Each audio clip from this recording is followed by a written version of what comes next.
गणेश मूर्तिकारांच्या प्रयत्नांना यश आलेलं आहे. विघ्नहर्त्याने विघ्न दूर केलेलं आहे. तुम्हाला आशीर्वाद दिलेला आहे. काय नेमकी आज भावना आहे?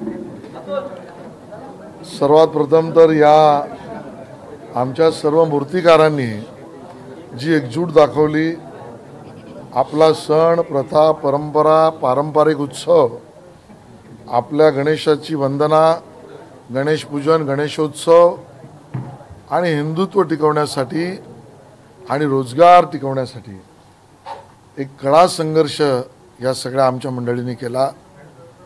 एक गणेश भक्त म्हणून मी गेले कित्येक वर्ष या गणेश भक्तांच्या, गणेश मूर्तिकारांच्या, कारखानदारांच्या आणि गणेशोत्सव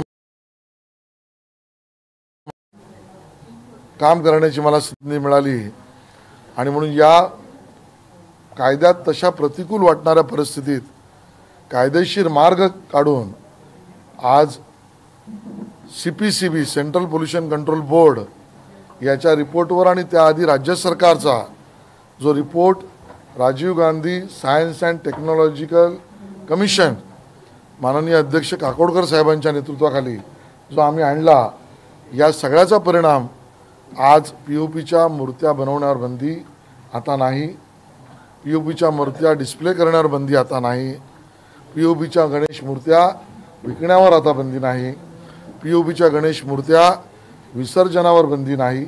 पण त्या विसर्जनाची व्यवस्था सरकारला करणं अपेक्षित आहे आणि छोट्या मूर्त्यांच्या व्यवस्था तर मुंबई आणि अन्य शहरात होतातच, त्यामुळे तोही प्रश्न आता राहणार नाही. मोठे गणेशोत्सव जे मंडळ आहेत आणि मोठ्या मूर्त्या आहेत त्यांची व्यवस्था राज्य सरकारला करण्याच्या बाबतीत धोरण राज्य सरकारला माननीय न्यायालयासमोर मांडावं लागणार आहे. आणि नैसर्गिक जलस्रोत्र हे पर्यावरणाचा विषय बघून प्रदूषित होऊ नये आमची सगळ्यांचीच भूमिका आहे. काकोडकर आयोगाने समुद्रात विसर्जन करू शकतो असा जो एक निष्कर्ष दिला आहे तो मुद्दा घेऊन आता पुढची लढाई आम्ही लढू.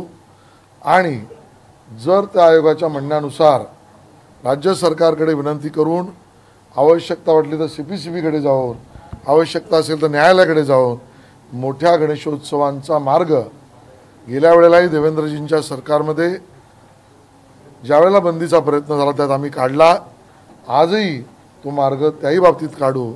आणि आज 60-70% प्रश्न या आमच्या गणेश मूर्तिकारांचा, रोजगाराचा आणि उत्सवाचा संपला, याचा अतिशय आनंद मला आहे. म्हणजे सर, भविष्यामध्ये आयोगाच्या अहवालानुसार मोठ्या गणेश मूर्ती ज्या आहेत त्या समुद्रात विसर्जित करण्यामागे काही एक अडचण येणार नाही असं होऊ शकतं? काकोडकरांच्या आयोगात तसं म्हटलेलं आहे, ते न्यायालयासमोर आम्ही ठेवलेलं आहे.